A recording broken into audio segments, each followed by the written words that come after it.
This is Snow the Goalie, your weekly Flyers recap from red line to red line. Snow the Goalie is broadcasting live from Chickie's and Pete's and is heard on both 107.3 FM and 1490 WBCB and seen live on YouTube at WBCB Sports and Snow the Goalie, a Flyers podcast. Tonight's show is brought to you by Capital Grille, Chickie's and Pete's, and Payroll Service Solutions. We now go live to Chickie's and Pete's for Snow the Goalie. Now, here are your hosts, Anthony SanFilippo, Russ Joy, and former Flyer Chris Therien. Welcome into Snow the Goalie Radio. It is another week where we celebrate the success of your team, your town, your Philadelphia Flyers, who have had quite the week. Gentlemen, Bundy is here, Ant is here, I'm Russ. Thanks for joining us live on YouTube, Facebook, and X. Thank you for joining us everywhere that you can find us, and of course, here on the radio. Anthony. Yes. Russ, by the way, you have the wrong scroll on the bottom. I can see. Oh, there's a lot of things that are wrong right now. It's good to be here at Chickie's and Pete's of Warrington. This is our second stop in the tour of the Chickies and Pete's locations. We're calling it a tour. The tour, yeah, we're on tour. We're on the Chickies and Pete's. We're on the crab fry tour. Right, Bundy? Yes, we are. Yeah, a little bit of a ride here today for all of us. That was almost broke me today. It was an experience. Look, there was an accident on the PA Turnpike, and it impacted everybody. It impacted the three of us. It impacted Brianne, our engineer. It was just pretty wild, right? It was a wild trip. I left my house at 4:00, and I didn't get here till like 5:35. Same here. Yeah, it was rough. But hey, we're here. We made it. And Russ, Flyers, man, playing some good hockey right now. I get the sense that you're starting to. Why are you playing the intro now? Don't worry about it. It's like Timon and Pumbaa once said, Hakuna Matata. Hakuna Matata. I'm in the middle of talking, and all of a sudden I see the open. Well, the short version is that it wasn't actually going out to the people. So now the people over on YouTube, on our channels, on X and Facebook, they can now join us here. We were talking for 5 minutes already, but you guys didn't miss anything. It's a big deal. You didn't miss anything. Listen. But yeah, the Flyers playing some good hockey, Yes, Russ. they are. And I'm starting to get the sense that you're coming around on this team just a little bit, and you're starting to think that maybe they're a little bit better than you maybe might have thought at the beginning of the season. It's not that I feel like I need to come around on it. I said at the end of last season that I fully expected the Danny Bree era to continue, and that was going to include some upgrades to the roster, hopefully most notably at goalie, which we can get to in a second. But I thought that overall, you make a coaching change. The power play couldn't possibly be worse than it was as part of the Rocky Thompson horror show. And I figured that just on aggregate, you should be able to have a more successful season. And I even went on the record in the preseason and said, and in the offseason, I said, as long as you can get even average goaltending, league average goaltending, I thought there was a good chance that this could end up being a legitimate playoff team. Bubble playoff team. I'm not going to say they're one of the best teams in the East. That's insane.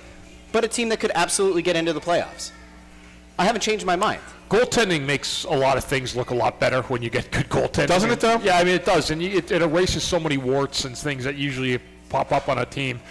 And goaltending, like pitching in baseball, is just it's that one position that you just have to have, you know, and it can't be less than stellar if you're going to move forward in the standings or have success. And Vladar so far this year has provided that for the Flyers. I mean, he's been really, really good, you know. 2 goals or less in every game that he's played, I believe. Yep. And made some key saves at critical times in hockey games. I mean, he's been really, really good. And really, I didn't think he'd be who he's been to start the season. Yeah, it's going to be interesting to me to see how they do the goaltending situation going into the next couple of games. Mm-hmm.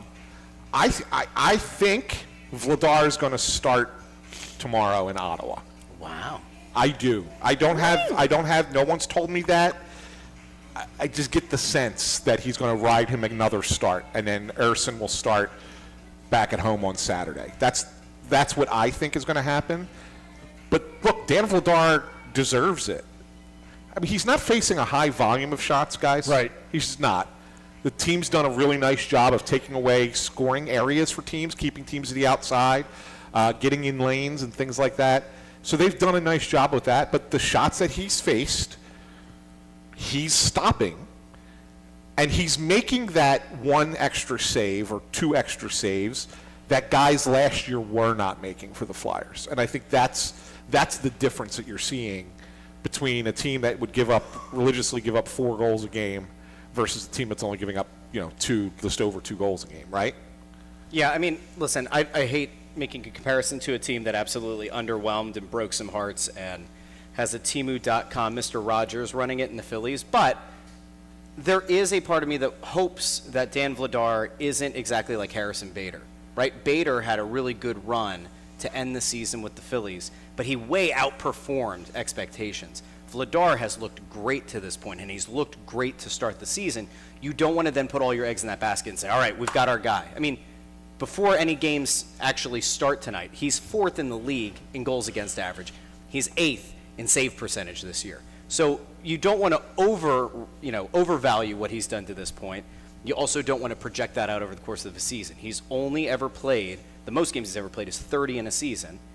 There's a big difference, Bundy, right, between a guy who is called into action 25, 30 games a year versus the guy who's supposed to be the number one. Look no further than Sam Ersson, who was a backup guy, got forced into being the starter, had a full year with injuries as a starter.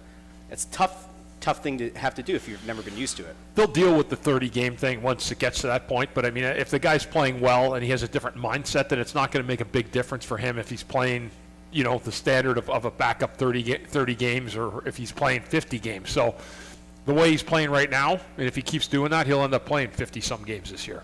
And that's the way it's going to go, And in turn, too, Sam Ersson will have an opportunity to get better as well. Like it's not like he's going to be flat every single game. He's going to go on a run here too. Yeah, and I think Ersson, like a couple years ago, will actually be better in this secondary role. Yeah.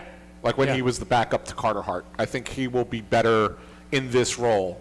And look, I hope Vladar keeps doing what he's doing, right? You never know. I mean, the next game, everything can go haywire, and then it's like, okay, here we are again. We're right back to where we were, coming into the season. But hey, great job by your boy. My boy? Darth Vladar. Darth Vladar. By the way, shirts now available. Shop.snowthegoalie.com.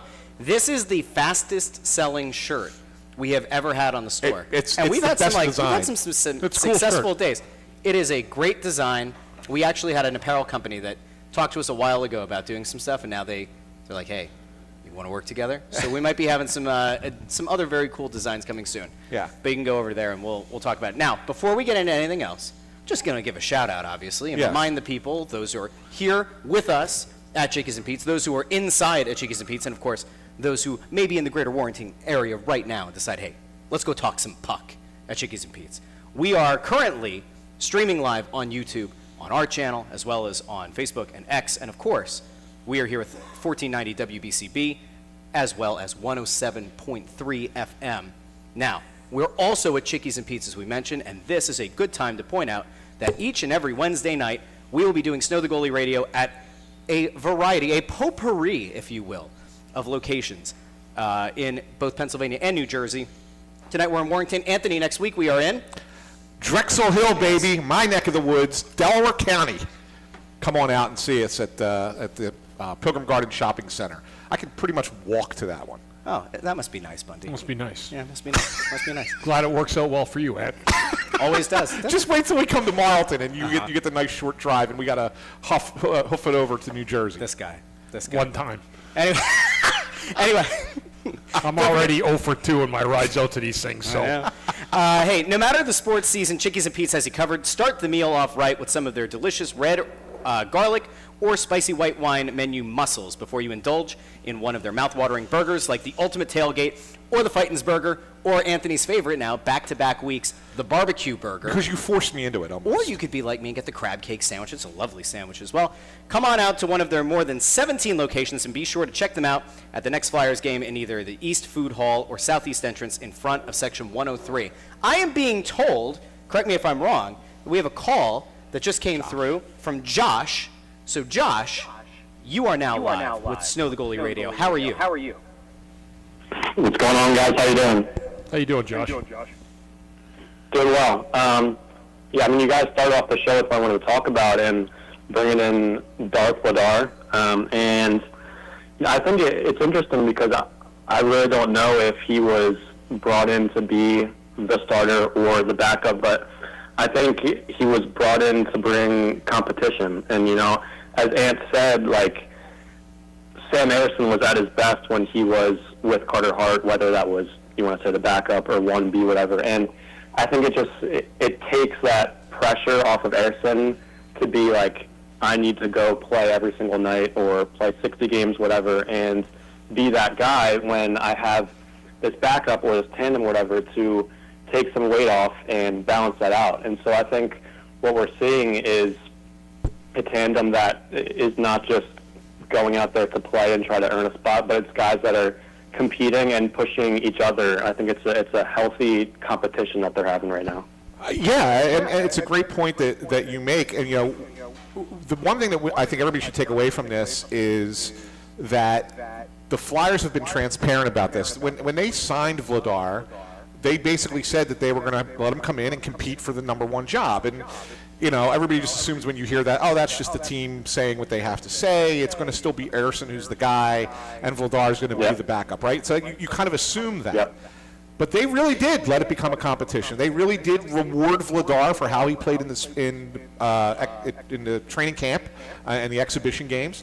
And now they're leaning on him because he's been the better goalie so far. So the Flyers have been upfront and honest about it. And so I think that that's something that you should really take away from this, and that they're going to allow for competition to be created. Nobody's guaranteed a position. Nobody's guaranteed a job at any time. You got to work for it. You got to earn it. And Dan Vladar's earned it right now. That's not a knock on Sam Ersson. That's credit to Dan Vladar and also credit to the management for allowing that to take place. Yeah, Vladar won the contest so far. Yeah, right? Until he shows that Ersson's going to get back in and he overtakes him. But no, right now they had a fair competition and Vladar secured the win in that competition. Josh, thanks for calling in. Appreciate it. Yeah, Appreciate it, guys. Take care. Thanks, Josh. Yeah, no, it's really good. I mean, and we'll see how that continues. But let's be honest, guys. It's not just the goaltending. I mean, because he's not faced a ton of shots. The Flyers have gone 3 straight games where they've allowed fewer than 20 shots. Yeah. Right? So that's a team defense. It's a team mindset. It's not just like if Vladar's going out there and stopping 35 shots a night and standing on his head and winning games for them. This is team-oriented defense that's winning these games and limiting the opposition. So I think it's great to talk about Vladar. That's awesome. But I think you got to give some credit to some other guys as well. I think Cam York has looked really good since he's come back, Bundy. He's looked good in a couple of the games he's been back, right? For sure. I mean, I know you watch the defensemen extra closely because you as a former defenseman, and you get to see the game a certain way, different than the rest of us do. To me, as just an observer of the sport, he has looked really sharp in 2 games. Yeah, he's been very, very good. I like the way he's moved the puck. He's been good on the power play. Yeah. And he's defended well also. So it's been good to see him back in like that, playing in that kind of form to come out of the gate. Yeah. Now, this is actually a very interesting place that we find ourselves, gentlemen, because I think we should. You surprised me with this, Russ. I love to surprise you. I aim to surprise. I aim to please. You jumped to me right away, and it wasn't that we. Well, I see that your phone's out, so I have to keep you on your toes. Well, no, because That's the former teacher in me there. No, Bundy. I have to look at what the station sends me via text. Do you know what I used to call that, by the way? What's that? Glowing crotch syndrome. That's what we used to call it in education. Because the phone would sit in the crotch? The phone would be sitting in the lap of a student. Yeah. And it's like, well, listen, one of 2 things is happening. You're either looking at your phone or you have a very serious medical issue that we should send you to the nurse for at the very least. So I think Player of the Week's a good place so to this is the Payroll Service Solutions Player of the Week. And it's brought to you by Payroll Service Solutions. Call them today, 1-866-PAY-EASY. That's 1-866-PAY-EASY.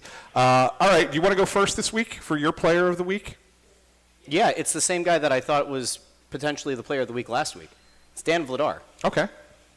And I don't even think it's particularly close. I agree. Really? Dan Vladar is the Player of the Week for me, too. I'm not going Vladar. I'm going Owen Tippett. Oh. No, he's been good, too. Owen Tippett's got 5 goals in 6 games. He looks locked in all of a sudden. Maybe not the first couple games. It took him a couple games to kind of get going.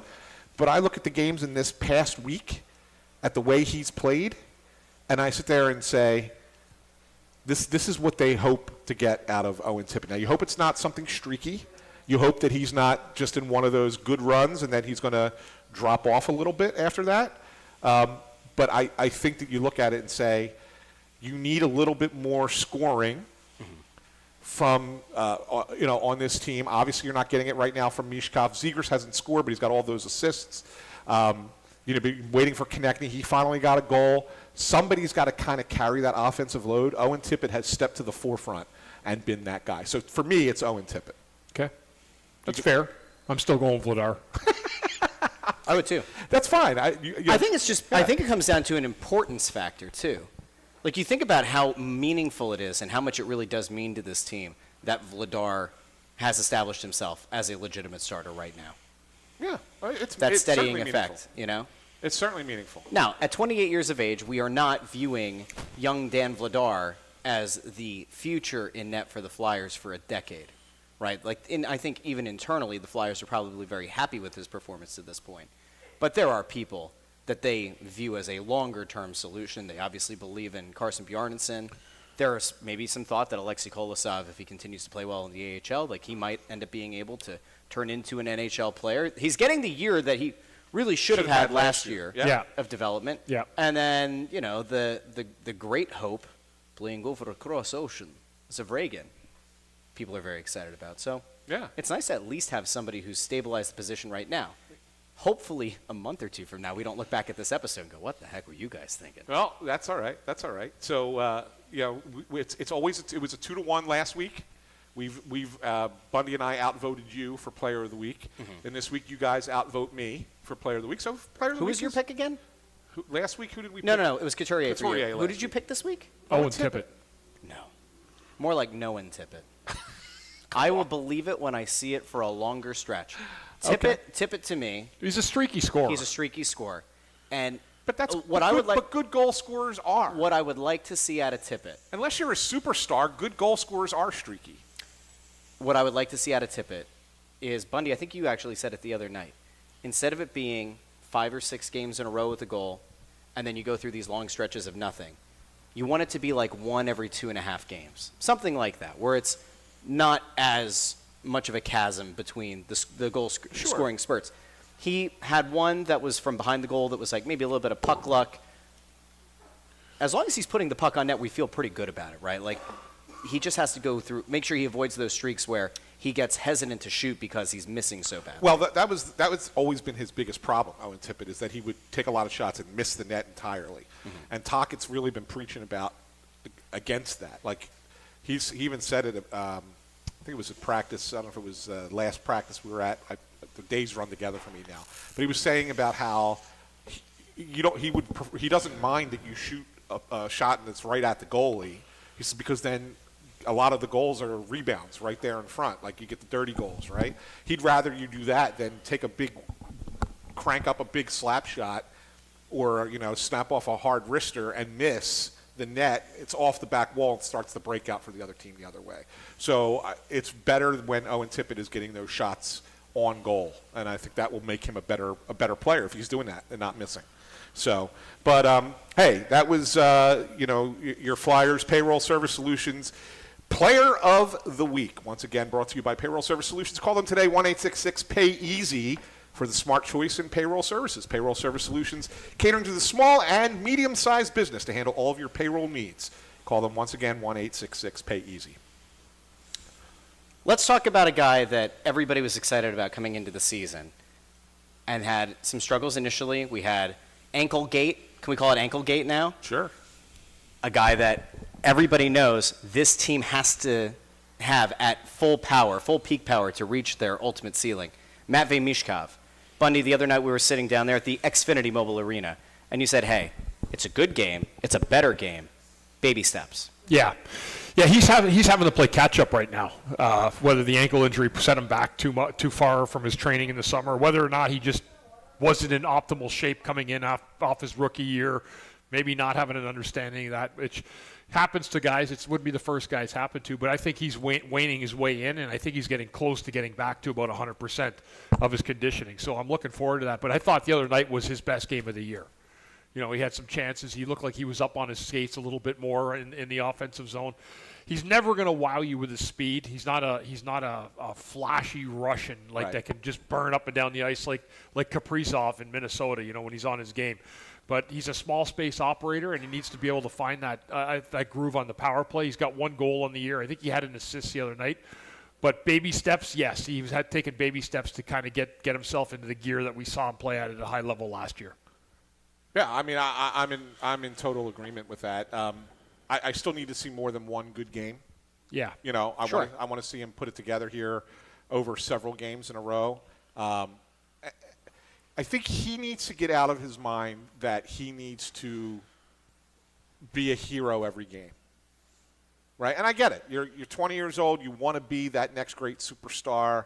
Like, you want to make that play. It's not like he's being selfish. It's not – he's driven by the desire to be great, right? He's the guy that wants to be in the penalty box when there's a bench minor so that he has an opportunity to come right out of the box and get a breakaway and score a goal and change the dynamic of the game, right? So, like, he wants to be that guy. So you don't want that to go away. So you're not trying to coach that out of him. But you also want him to, be smarter with the decisions that he makes on the ice. And that's the hard thing that you're going to deal with a 20-year-old player, right? 1 good game, that's great. It looked better. I would bet today, before they got on that plane to fly to Ottawa, Bundy, even though it was an off day for the team, I would bet Matvei Michkov was out on the ice at Flyers training center doing a little bit of a workout on the ice. Yeah, and that's good. There's nothing wrong with that. Right? I would bet that that's the case. Yeah, absolutely. So like things like that, the Flyers are going to try and make him take advantage of those off days and just get in and get a hard skate or get a good workout in or something to try and get back up fully to the speed that he needs to be at for the regular season. I want to believe. I think everybody wants to believe it's going to be critical if they're going to find any modicum of consistent success that he plays well. The line that a lot of people wanted to see more of that they saw in the preseason actually came to fruition at the end of the last game. The line that had Grabenkin, Zegras, and Michkov together. Obviously, there's a whole lot of issues potentially there. Zegras isn't a particularly great 200-foot player, can't win faceoffs. It's part of why he and Dvorak are playing that kind of hybrid duo together on a line. But there's a lot of positives I think that you can take out of that Grabenkin, Zegras, Michkov line. I guess the question is, how long do you think Tocchet is going to want to keep experimenting so much within games? Like, it's a thing that last year when we talked about Torts, and Torts constantly juggling these lines, it's like, how the heck do you have any kind of consistency if you're always moving around? Is it still just the early feeling out phase, Bundy? Like, is there a point where you say, like, look, you kind of have to solidify by, like, game 15, give or take, of, like, for the most part, this is what the team's going to look like. Remember, there's only really 2 lines. Like, if you look at it, well, Grabenkin was on the 4th line and he got into that role, but that one line is locked in stone, right? The Cates line with Brink and Forster, nobody's touching that line. So that only leaves a few openings to see what else is going on. It started off last game with Konechny. Was it Konechny, Couturier, and Tippett to start the game, and then things kind of shifted around a little bit after that. But it's a matter of finding the groove. I think any coach wants to get to having your lines written in stone where you only have to make minor tweaks during the season if somebody's not going some night. But that could be an interesting line. I'm a little bit concerned about the defensive prowess on that line, if it's Michkov with Grabenkin and Zegras. Yeah, I mean, that's the thing. And you got to be really judicious about when you play that line, right? Obviously, you want to do it when you're getting a offensive zone start. Yeah. You're not going to do that, in your own end or even neutral zone, really. And you might want to do it when you can get the matchup advantage against the opposition, too. Like, they're going to put their 4th line out. Okay, now we'll put those guys out because even if they're defended well and the other team comes out of the zone, the odds of that 4th line scoring a goal are much diminished, right? Yeah. So I think you got to be smart about when you deploy that group. I think you could try it in game. One of the things that Pittsburgh used to do so well is they would kind of alternate their lines. They had like 2 versions of their lines per game. They would keep Crosby and Malkin separated a lot, but then they would probably have 7 or 8 shifts a game. Maybe not that many, maybe a few less than that, where they would put them together. Yeah. Right? And Yeah. so these are situations that were very situational. I think you could do a very similar thing with Zegras and Mishkov and just do it when you can take advantage of having them together. So that's what I think. One other guy I want to talk about, and guys, don't forget you can call into the show, 215-949-3232 is the number. Travis Konechny. And I wanted to bring this up because I know he got off to a pretty slow start. Like, we all kind of agree with that. But on Saturday, Bundy, we're at the game, and we're sitting there, and we talked about it briefly on the Press Row show when it happened. But toward the end of the second period, Travis Konechny had a shift where he went out there and he was just banging bodies left, right, and center, right?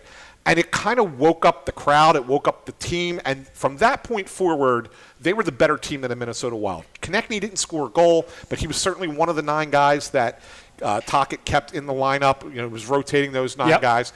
Played really well. Then I thought his game on Monday was same kind of thing. Came out with a lot of energy. He scores what ultimately is the game-winning goal. He sticks up for his teammates at the end. Gets, he's real chirpy. Gets into we call it a fight. I don't think there was really any punches thrown, but that's beside the point.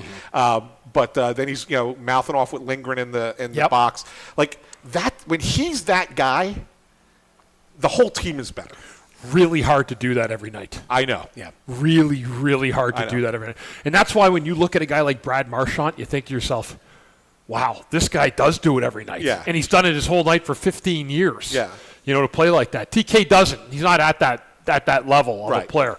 But when he was pretty effective, when he, again, sometimes it's not about goal scoring, it's about what you can do for the team to get the team some life. I'm not saying he doesn't need to fight. He's a good hockey player. But certainly being able to get a good hit on a guy or get a forecheck going where you get things stirred up. Be an agitator. An agitator, yeah, and he can do a better job of that too. Yeah. I always say a goal scorer should never look at themselves like a goal scorer because that's when you get yourself in trouble when you think it's going to be easier. Right. It's when you think of yourself as a certain player and then the goals fall after that. Yeah, fall in line afterwards. It was interesting because I asked TK about that at practice the other day. I said to him, I want to take you back to Saturday. I asked him about that shift. He goes, yeah, I remember that shift. He said, yeah, I had 2 big hits on that shift. One of them was for the team, and one of them was for me personally.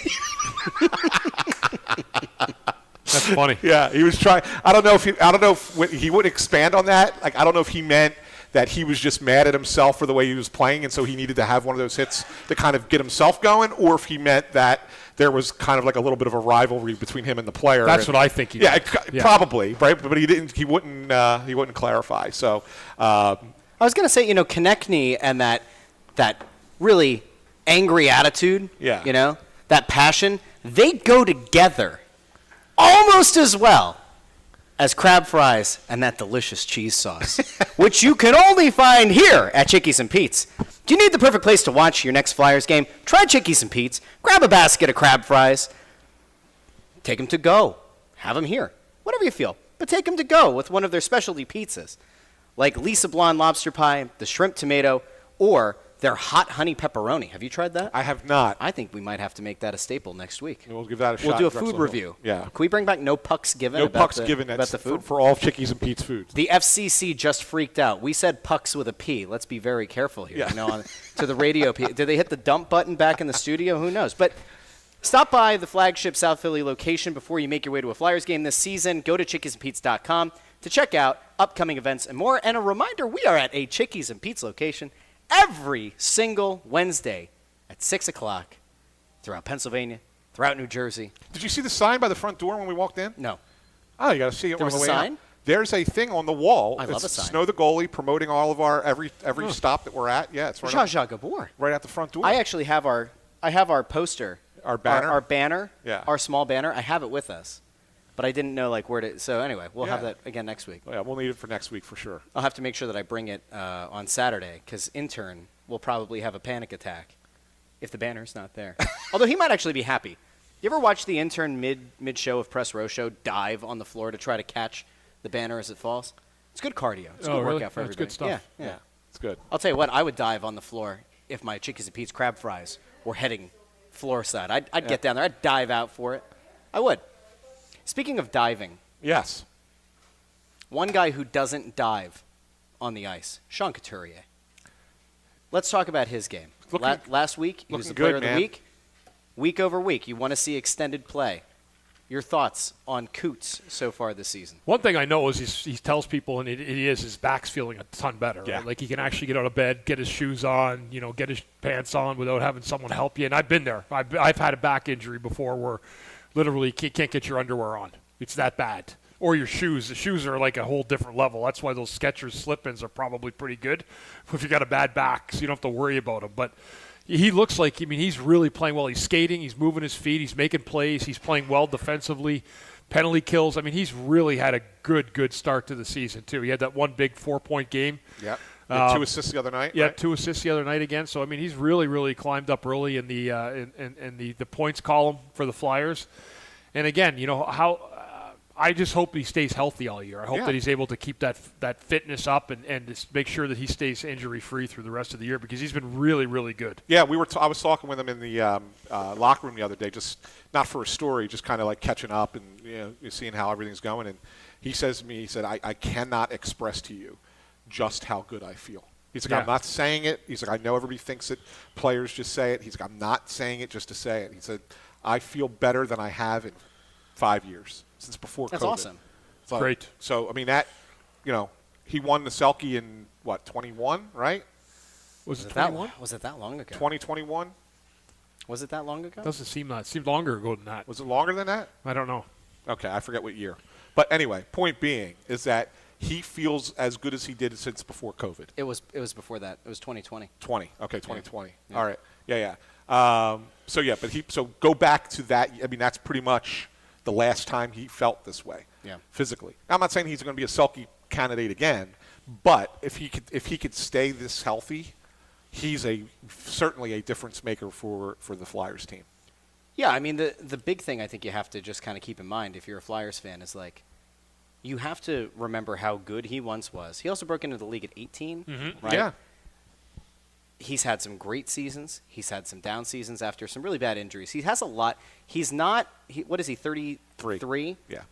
He's not a 33-year-old body for a hockey player, right? No. Because he came into the league when he did, because of the role that he was expected to play so early on, there is still tread left on those tires. But he was kind of put on ice in a sense with the back surgeries and then having to kind of ramp back up. It's interesting because here we go, another cross-sport comparison. But like. You look at him and you say, all right, after those surgeries and after this extended period of time, there has to be part of him that wants to prove that he's back, right?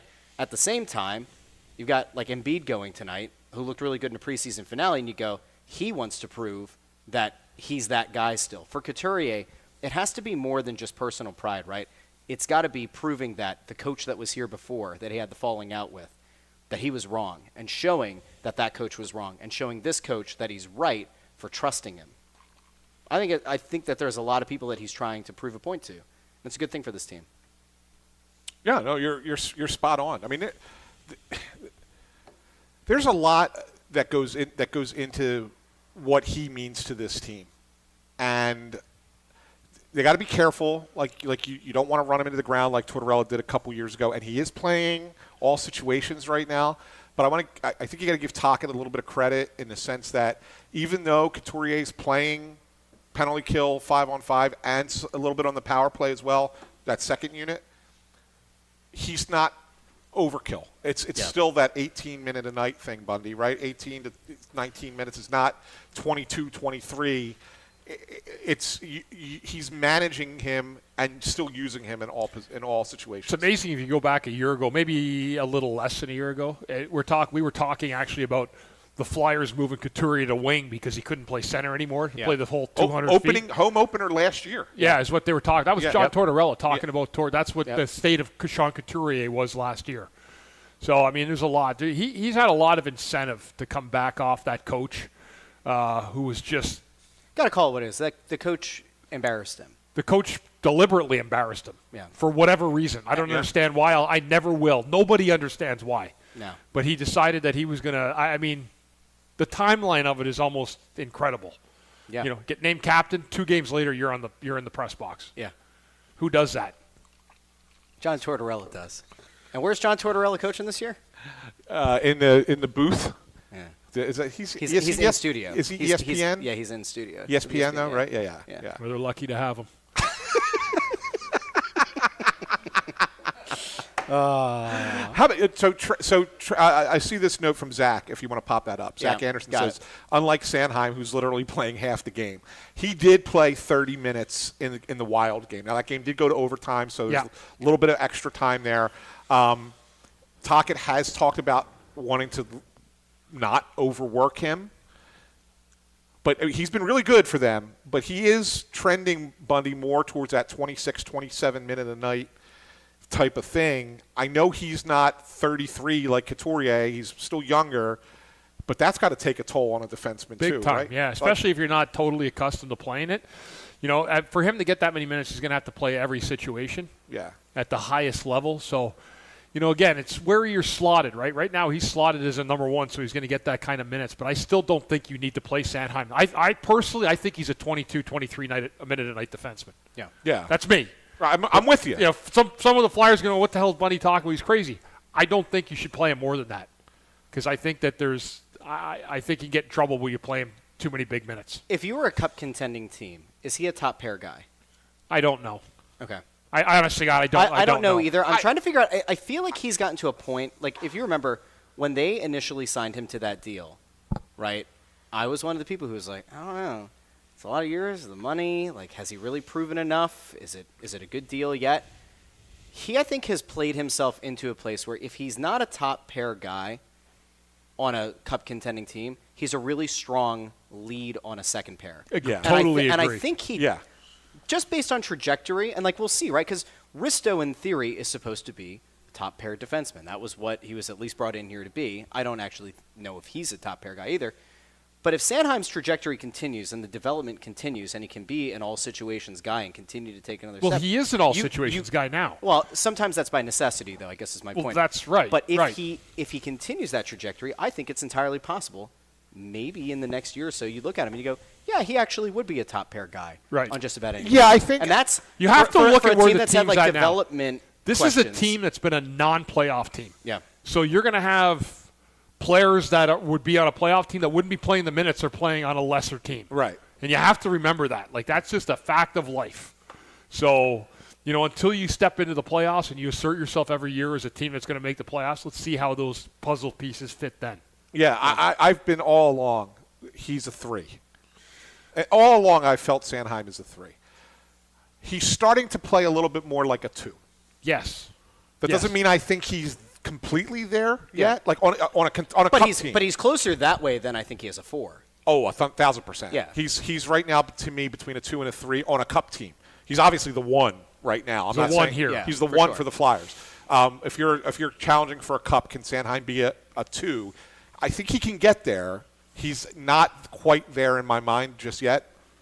But I think here's a good comparison. There was a time where we felt that Ivan Provorov might be a 2. I was just about to go there, yeah. Right? When he had Niskanen to hold his hand, Yes. he played. Yes. And then 2. after that, it fell off. So we believed it, and then he proved us wrong. Yeah. I think Sanheim's ahead of where Provorov was at that time. Yes. I agree. And so in that regard, I think he's closer to being a 2. No, that's that fair. Provorov was. Well, I'll go over to this comment over on YouTube. Of course, you can find us over on YouTube, Facebook, and X. If you're watching on X and you want to participate, you have to click on the video, go into old Periscope mode, and if you drop a comment there, it'll come up on the screen. Yeah. Our Hextall87 over on YouTube says, of course he's the top pair guy. He plays the top pair. Coburn was a top pair guy. So was Bundy.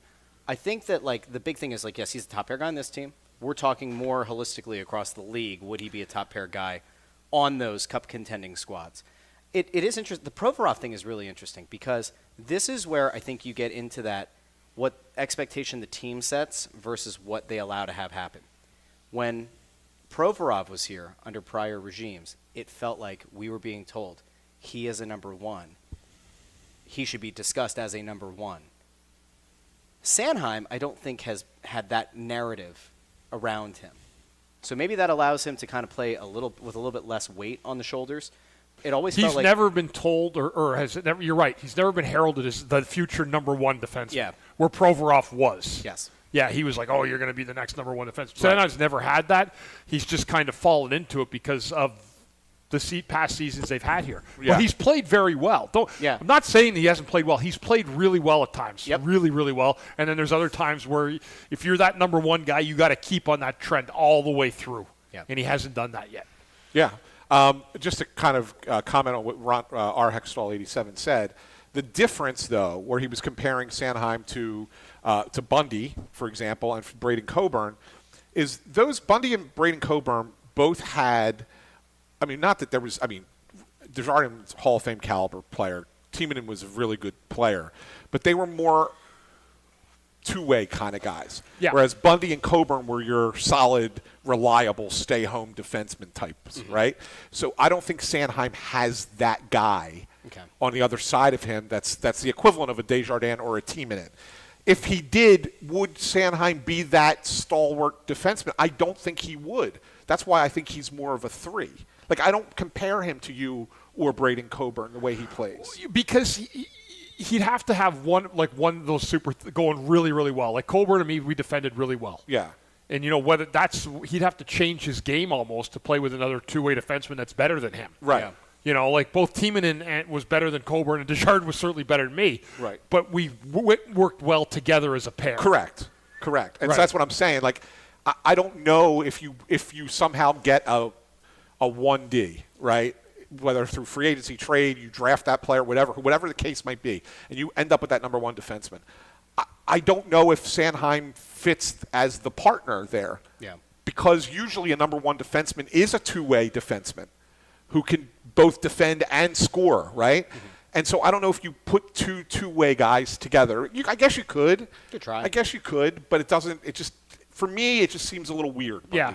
I don't know. That's just how I look at it. Yeah, you need to have that really one stalwart defenseman defensively back Yeah. in a pair like that if you have an offensive defenseman who's like a number one that gets up the ice all the time. So based on the current defensive pairings, like based on who's here at the NHL level right now, when Risto comes back, whenever that is, Early November. hopefully in the year of our Lord 2025, whenever he comes back, who do you pair him with? Like, what does the optimal pairings look like? That's a good question. I haven't even gotten that far down the road yet. Do you put Risto with York? No. Well, no, because York and Sanheim are playing well together. Sanheim are a pair. Okay. They're playing well together right So now. does Risto play with Drysdale? Probably Okay. Drysdale. That's an interesting. Yeah, it's not a great pairing, but it's probably the best option. Yeah. Because they're the guys that you want playing the second most minutes, right? You'd rather have Nick Seeler as your reliable third pair guy, and then whoever the sixth guy is, whether it's Juleson or Zamula or you recall Emil Andre or whatever the case might be, like that's probably what you're looking at on the third pair. So yeah, Risto probably plays with Drysdale in my mind. Now I guess the next question is when we look ahead, and I think we can kind of take a look at where they've been and where they're heading next. When we looked at the schedule at the start of the season, we were pretty aligned, I think, in not thinking that this team was going to end up with a ton of points to start the year because we called it Murderer's Row. Yeah. And it doesn't get any easier. Like, just for the sake of being fair, it was a really tough stretch, and they come out 3-2-1. They take on the Senators in Ottawa. Yeah, but without Brady Tkachuk. That is true. But they take them on. They're back on the road for the first time in a while in Ottawa on Thursday. They're home against the Islanders on Saturday. Who I don't think are very good, although Schaefer's looked really good. They've actually been winning games, though, somehow, right? But a Schaefer does look really good. That kid Schaefer Bundy might end up on the Olympic team. This year? He's that good. I've watched parts of two Islander games, and I sit there and watch him play and go, my goodness, this kid's going to be special. He could be on the Olympic team this year. Wow, that's a hot take. I bet you he goes to their selection camp, and then we'll see.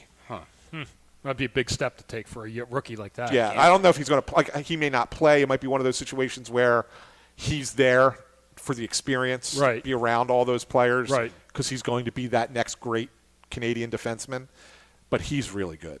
It's pretty wild too, because if you go back to the draft and if you kind of remember, the thought was that Schaefer was probably the most NHL ready, but a lot of people thought he was going to be a year off, right? Like there weren't many pundits that were saying, yeah, Schaefer is going to make the team, be an impact player to start. And plus, especially he's 19. Yeah. The number of 19-year-old rookies that come in and play The kind of role that he's playing. Is he 18? Just turned 18. Really? Yeah, he's 18. Oh, I'm Just really turned. Yeah. Then it's even more incredible. Yeah. Yeah. I don't think there were a lot of people thinking that he was going to make that kind of an impact. No. And so the fact that he's been able to do it this early is pretty wild. We'll see how the development of... So on Saturday, since we're talking about the Islanders, what's the fan reaction going to be to Max Shabanov? No one cares. You think? Not a single soul. It's over. Is that from last year? That was the from the kid. summer. No, That was the from the kid that summer. was supposed to sign with them this summer. Oh, right. Maxim Yeah. I Shabanov. thought there. Yeah. And then decided last minute to not sign Yeah, with the he Flyers didn't sign and here. Yeah, with the- sign Shabanov. with the I got Islanders. mixed up with the other Russian over there that had an altercation with one of the Flyers last year. Oh, He got yeah, yeah. suspended in a game. Yeah. I thought that's where you were going when you said a Russian player. Yeah, no. Shabanov, yeah, I don't think it's a big deal. Yeah, I'm just curious how fans. I think the fans Shabanov... feel I spurned. think that matters if the Flyers start the season 0-3-2 Okay. or something. Yeah.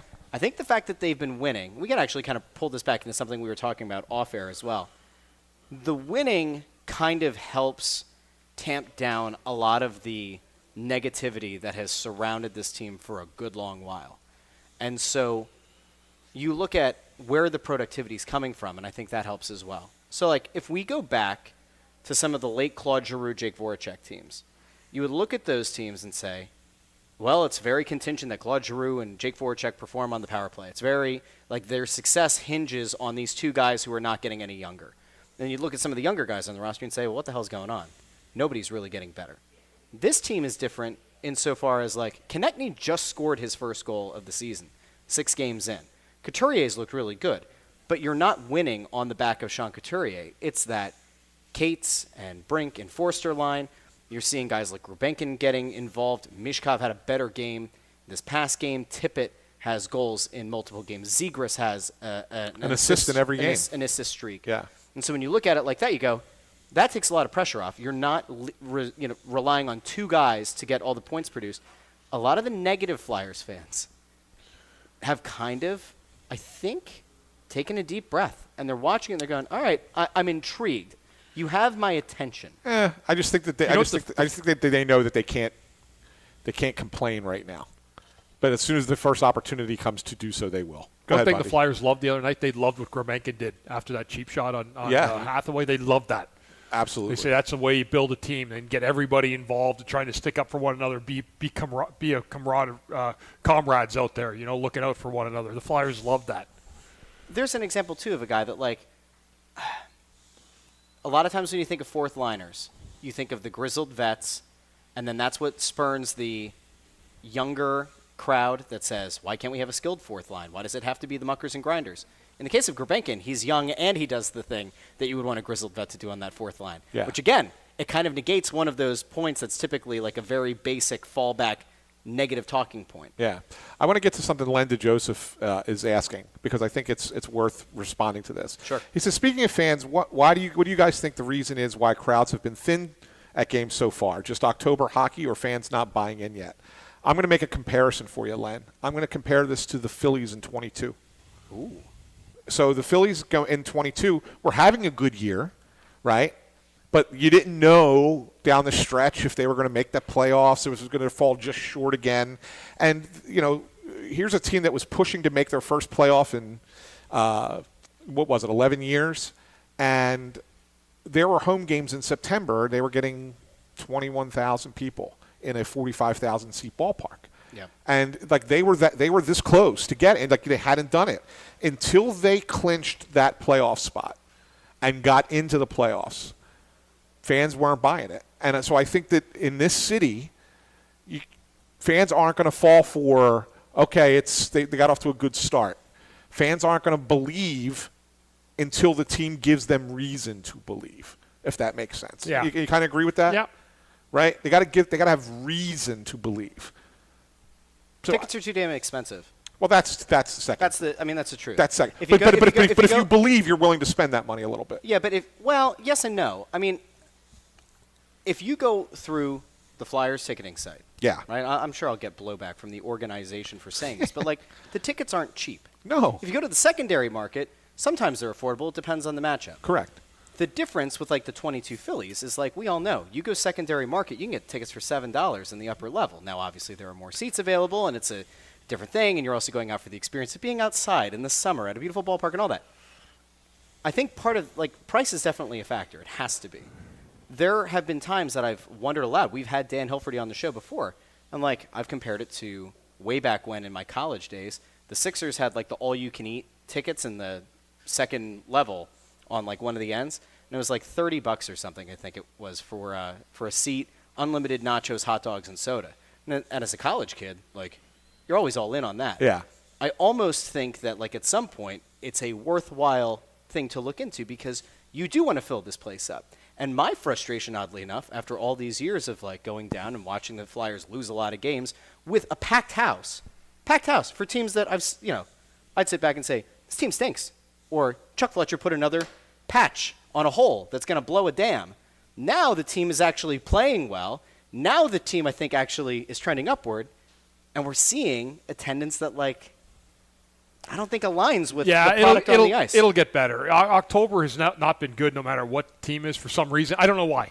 But you'll see the games start getting better. Do you think now Pittsburgh's off to a decent start, but they're not a very good team.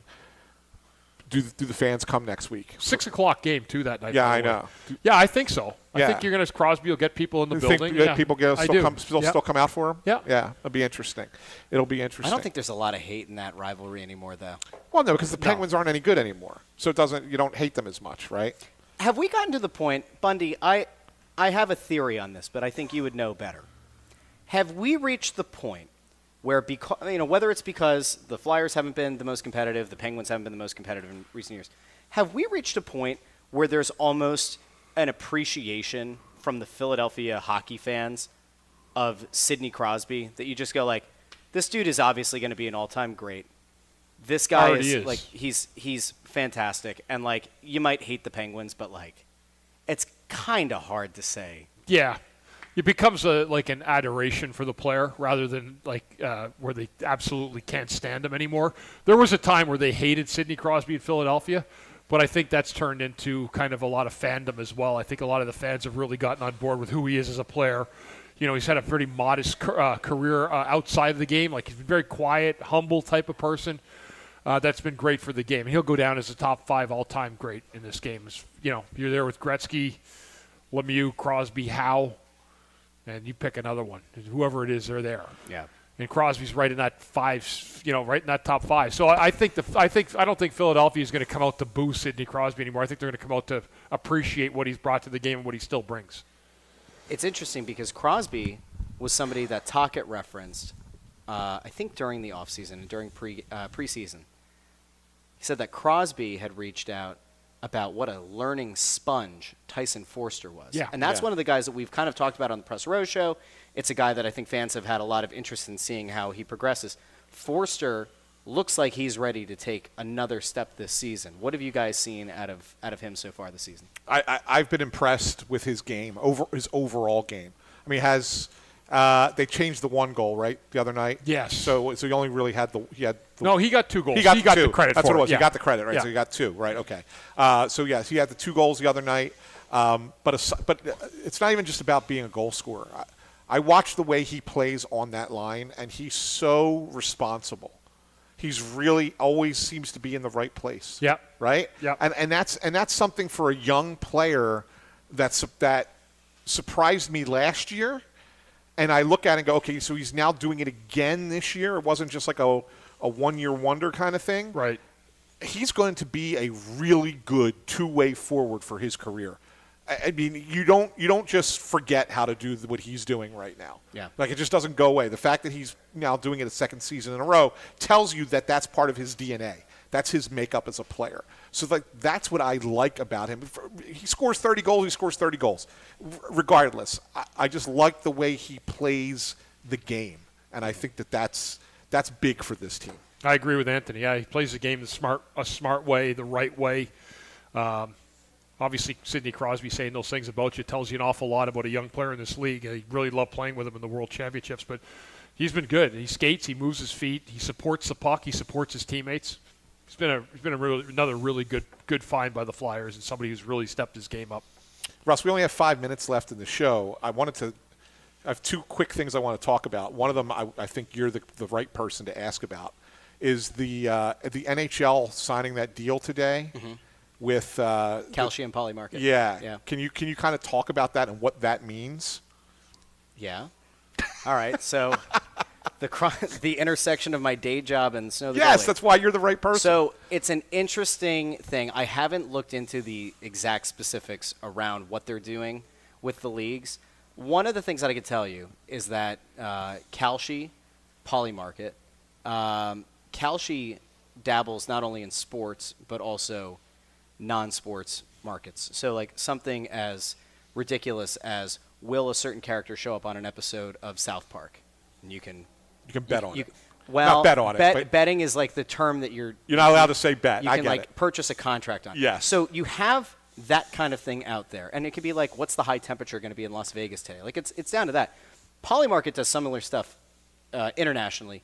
They just got back into the U.S. market, or they're about to. There's all kinds of fundraising. It's another way for fans, in theory, that are in non-legal sports betting states to potentially trade contracts on hockey. There are all kinds of legal questions.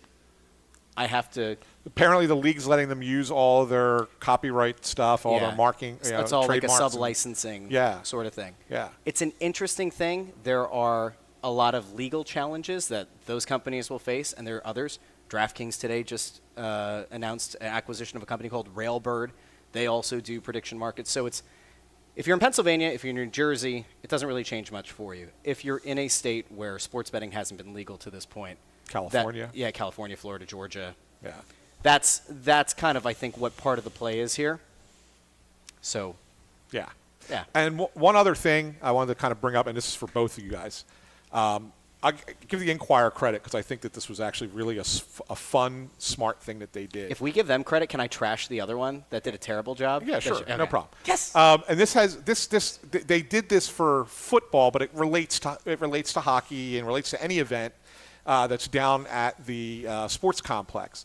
Is they had 5 reporters go to the Eagles game last home game that they had against Denver a couple weeks ago, and as soon as the game ended, they each took a different mode of transportation to get to a mutual destination. So they were going to somewhere in Roxborough. So Who was doing this? Reporters? The Inquirer. Okay. 5 different reporters. Yeah. So they had one of them drove their own car. Yeah. One of them took an Uber. One of them took the subway. One of them rode a bike. And I forget what the 5th one was. Whatever it was. So they did this different thing and see who could get to the destination the fastest. Okay. Because all this talk about people should take the subway, take the subway more. It's faster. You don't have to deal with the gridlock traffic. The person who took public transportation got there dead last. Really? Dead last because of SEPTA delays. Only so many people could fit onto the train. Then they had a delay down in Center City to get out to Manayunk and everything else. They were dead last. The person that arrived first was the Uber. Really? The Uber, because you walked to a location where the Uber is, so you don't have to worry about getting out of the parking lot. Right. So the car was still the fastest way to go, just the slow part of it is the parking lot. Right. The other cars arrived, well, the bike got there before the other 2 cars. A guy biking from South Philly to Manayunk got there faster than people driving. Mm-hmm. But those... How would you do that? Go up the river? I guess so, huh? Yeah, I guess.